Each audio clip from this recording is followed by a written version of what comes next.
अवधूत चिंतन श्री गुरुदेव दत्त श्री स्वामी समर्थ। 5 डिसेंबरला मंगळवारी कालभैरव जयंती आहे आणि आपल्या सगळ्या स्वामी सेवेकरांना माहिती आहे की आपल्या केंद्रामध्ये स्वामी समर्थांच्या मंदिरामध्ये कालभैरव जयंती ही किती मोठ्या उत्साहाने साजरी केली जाते। तर कालभैरव जयंतीला आपल्याला काय करायचं आहे, कशी साजरी करायची आहे, या दिवशी कुठले स्तोत्र मंत्र आपण ऐकले पाहिजे, यासोबतच या दिवशी काय काय आपल्याला उपाय करायचे आहे, कुठला नैवेद्य कालभैरवनाथांना आपल्याला अर्पण करायचं आहे। आणि सगळ्यात महत्त्वाचं म्हणजे जर तुमच्या इथे कालभैरवनाथांचं मंदिर नसेल तर तुम्हाला काय करता येईल। बघा, आम्हाला खूप नशीबवान समजतो की आमच्या घराच्या अगदी जवळ इथे केंद्र पण आहे स्वामी समर्थांचं। मागेच आमची जी कुलदेवता आहे तुळजाभवानी माता, तिथे तर अगदी जवळच मागच्या साईडला तुळजाभवानी मातेचं मंदिर आहे आणि तिथेच एक छोटंसं कालभैरवनाथांचं मंदिर सुद्धा आहे। तर त्यामुळे दरवर्षी आम्ही कालभैरवनाथांच्या जयंतीला तिथे जात असतो। यावर्षी सुद्धा मी नक्की कम्युनिटी पोस्टला तुमच्यासोबत फोटो शेअर करेल की जेणेकरून तुम्हाला पण दर्शन होईल। तर बघा, याबद्दलची आता सगळी माहिती की कशी साजरी करायची आहे, मंदिर नसेल तर काय करता येईल, याबद्दलची माहिती मी तुम्हाला आजच्या व्हिडिओमध्ये देणार आहे। आपल्या आयुष्यातले सर्व दुःख, त्रास, घरातली नकारात्मक शक्ती, त्यानंतर करणी बाधा, जादू तोटके, त्यानंतर भूतबाधा ही नाहीशी करण्यासाठी आपल्या सगळ्यांसाठी कालभैरव जयंती हा अतिशय शुभ दिवस आहे। कालभैरव जयंती हा दिवस जो आहे ना, जसा आपण अमावास्येला आपल्या घरातले सगळे वाईट गोष्टी वगैरे बाहेर काढून टाकण्यासाठी उपाय करत असतो, त्याचप्रमाणे तुम्हाला कालभैरव जयंतीला वर्षातून ही एकदाच येते। तर त्यामुळे सगळ्या महिलांना मी विनंती करून सांगते, न चुकता मी तुम्हाला जेवढे काही उपाय सांगणार आहे त्यातले तुम्ही जमतील तेवढे करा। केल्याने तुम्हाला 100% त्याचा अनुभवायला मिळेल। तुमच्या घरामध्ये बघा सतत आजारपण असेल, सतत घरामधल्या लोकांमध्ये भांडणं होत असतील, लहान मुलं मोठे माणसं आजारी पडत असतील आणि कधी आपल्याला वाटतं की आपल्या घरावर कोणाला तरी नजर लागलेली आहे वगैरे, असं जर तुमच्या घरामध्ये घडत असतील तर 100% तुम्ही न विसरता कालभैरव जयंतीला तुम्ही हे उपाय करा। बघा, आपल्या सगळ्यांना मिळून कालभैरव जयंती ही साजरी करायची आहे। या दिवशी बघा कालाष्टमी सुद्धा असते, तर त्यामुळे हा दिवस जो आहे ना, वाईट गोष्टी काढून टाकण्यासाठी अतिशय महत्त्वाचा आहे। सगळ्या स्वामी समर्थ केंद्रांमध्ये या दिवशी सेवा जी आहे, मंत्रस्तोत्र जे आहे ते या दिवशी पठण केले जातात। आता मी तुम्हाला सांगते की कालभैरव आत्तापर्यंत तुम्ही साजरी केली नसेल तर कशी साजरी करायची आहे ते मी तुम्हाला सांगते आणि त्याचे काय काय लाभ होतात। सगळ्यात पहिले बघा, अतिशय महत्त्वाचं म्हणजे कालभैरवनाथ हे चुकीच्या लोकांना, जे लोक पाप करतात तर त्यांना ते दंड देणारे देवता आहे। ते महादेवतांचा एक अवतार आहे आणि आपल्याला माहिती की महादेव हे अतिशय रागीट आहे। ते त्यांच्या भक्तांच्या म्हणजे ते भोलेनाथ सुद्धा आहे, ते भक्तांच्या भोळ्या भक्तीला सुद्धा ते अतिशय लगेचच प्रसन्न होतात। पण या उलटच कोणी जर वाईट कृत्य केलं, पाप केलं तर त्यांना ते शिक्षा देतातच। म्हणून कालभैरवनाथ हे दंड देणारे देवता आहे आणि या दिवशी म्हणून आपल्याला जास्तीत जास्त त्यांची सेवा करायची आहे। अचानक आजारपण, अचानक आलेले मोठे खर्च, अचानक घरात येणारे मृत्यू, अपमृत्यू हे टळण्यासाठी या दिवशी आपल्याला सेवा करायची आहे। काही लोक बघा नेहमी सगळ्यांना वाईट बोलत असतात, म्हणजे त्यांच्या मनामध्ये कधी ना चांगले विचारच येत नाही, कोणाचं त्यांना चांगलं बघवत नाही, नेहमी त्यांच्या डोक्यामध्ये वाईट विचार असतात, त्यांना कोणी पुढे गेलेलं त्यांना आवडत नाही आणि नेहमी ते त्यांच्या मनाचंच म्हणजे त्यांच्या मनाचंच खरं असं ते पटवत असतात, कधीच कोणाशी चांगलं न वागणारे आणि नेहमी वाईट कृत्य करणाऱ्या लोकांसाठी हा अतिशय एक चांगला दिवस आहे, चांगला चान्स आहे। आपल्या मनातले वाईट विचार, आपली वाईट वागणूक आपल्या आयुष्यातून काढून टाकण्यासाठी तुम्हाला या दिवशी कालभैरवनाथांची सेवा करायची आहे। बघा, आपण माणूस आहे, आपल्या हातून कळत नकळतपणे काही चुका होतात, मान्य आहे, पण त्या चुका आपल्याला कळल्यानंतर आपण त्याचं प्रायश्चित्त काहीतरी केलं, आपण माफी मागितली की नाही खरंच देवा माझं हे चुकलेलं आहे, किंवा त्या व्यक्तीकडे आपण माफी मागितली की नाही सॉरी माझ्यामुळे तुला असं झालं, तर हा आपल्या मनाचा मोठेपणा असतो। त्यामुळे त्या पाप केल्याचं जे आपल्या डोक्यावर ओझं असतं ते कुठेतरी कमी होतं।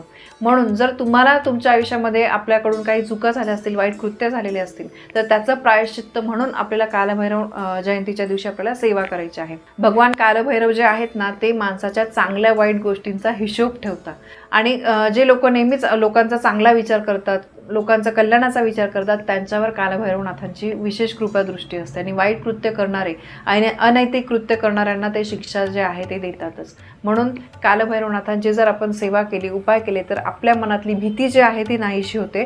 कोणत्याही वाईट प्रकारच्या नजरेचा, वाईट शक्तींचा, करणींचा आपल्यावर, आपल्या घरातल्यांवर परिणाम होत नाही।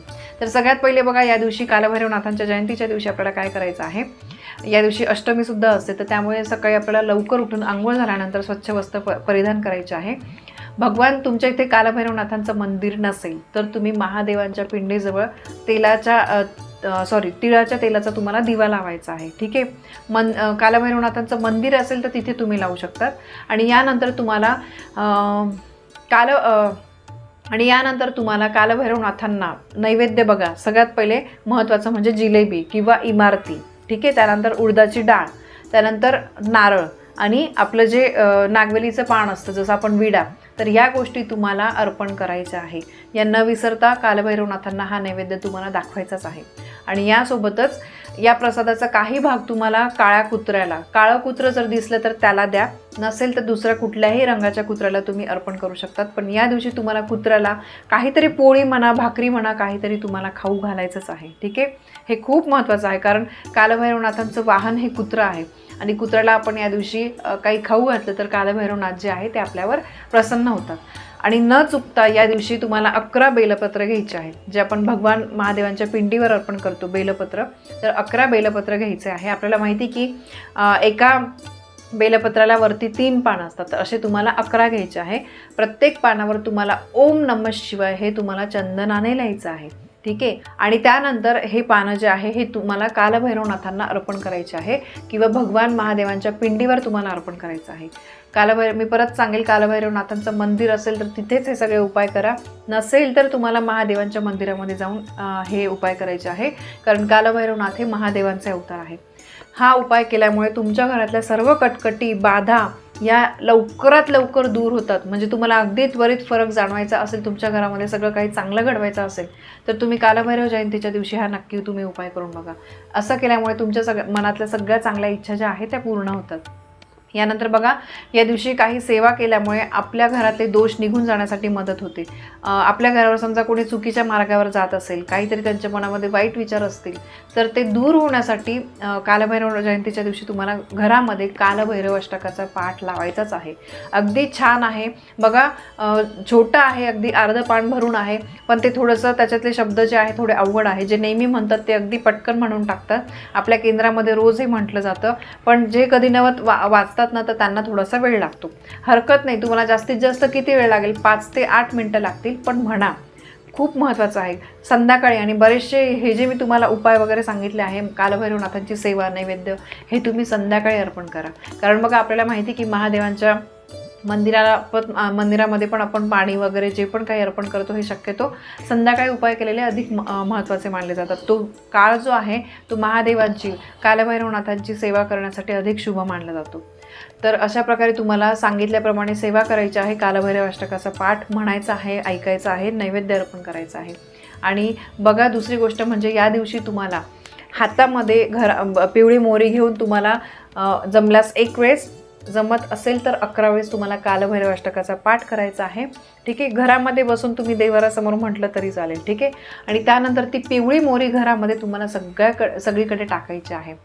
बघा, असं केल्यामुळे तुमच्या घरामध्ये जी काही नकारात्मकता आहे, ज्या काही नजर करणी बाधा, वाईट गोष्टींचा प्रभाव झालेला असेल तर ती दूर होते. आणि जेव्हा घरामधली नकारात्मकता दूर जाते तर तेव्हाच घरामध्ये जे पण काही आपण सेवा उपाय करतो त्याचा चांगला परिणाम आपल्याला भोगायला मिळतो. नाहीतर मग आपल्या घरामध्ये जर निगेटिव्ह वातावरण असेल ना तर घरातल्या सगळ्या लोकांना ती निगेटिव्हिटी मागे खेचते. मुलांची प्रगती होत नाही, त्यानंतर आपल्या नवऱ्याला त्याच्या करिअरमध्ये यश मिळत नाही, आपल्याला स्त्रियांना काही आजार वगैरे जळतात, अशा वाईट गोष्टी आपल्या घरामध्ये घडत राहतात. त्यामुळे कालभैरव जयंतीच्या दिवशी पिवळ्या मोहरीचा हा उपाय तुम्ही नक्की करा. जिथे कालभैरव अष्टक रोज वाचलं जातं तिथे भूत प्रेत या गोष्टींचा काही परिणाम होत नाही. कोणाची किती पण मोठी काही वाईट नजर असेल ती आपल्या घराला लागत नाही. आपल्या घरामध्ये कटकटी होत नाही. वाईट शक्ती ज्या आहे त्या घराच्या बाहेरच राहतात. म्हणून तुम्ही बघा, यूट्यूबवर पण तुम्ही रोज एकदा तरी घरात कालभैरव अष्टक जे आहे ते तुम्ही लावा. मी जेव्हा सकाळी उठते तर मुलीचे स्कूलचं सगळं आवरेपर्यंत हे जे माझे स्तोत्रमंत्र रोजचे ठरलेले आहेत ते मी मोबाईलवर आवर्जून लावत असते. खूप छान वाटतं आणि आपल्या कानावर पडल्यामुळे मुलांचं सुद्धा हळूहळू ते पाठ होतं. तर अशा प्रकारे कालभैरव जयंतीच्या दिवशी तुम्हाला सांगितलेले उपाय करायचे आहे, नैवेद्य दाखवायचा आहे, कालभैरवनाथांची पूजा करायची आहे. कालभैरवनाथांची अशी पूजा केल्यामुळे आपल्या मनातली भीती नैराश्य जे आहे ते दूर होतं, कामातले अडथळे दूर होतात आणि आपली सगळ्याच बाजूने प्रगती होते. आणि सगळ्यात महत्त्वाचं म्हणजे कालभैरवनाथांकडे या दिवशी अगदी मनापासून नाक घासून तुम्हाला तुमच्याकडून कळत नकळतपणे झालेल्या काही चुका असतील, कोणाशी काही वाईट वागलं गेलं असेल तर त्याबद्दल आपल्याला कालभैरवनाथांकडे क्षमा जी आहे ती मागायची आहे. तर ह्या सगळ्या गोष्टी तुम्ही कराल अशी मी अपेक्षा करते. तर ही एक महत्त्वाची माहिती मला तुमच्यापर्यंत पोहोचवायची होती. माहिती आवडली असेल व्हिडिओला लाईक करा, शेअर करा, कमेंट करा. पुन्हा भेटूया अशा एका नवीन माहितीसोबत. तोपर्यंत श्री स्वामी समर्थ.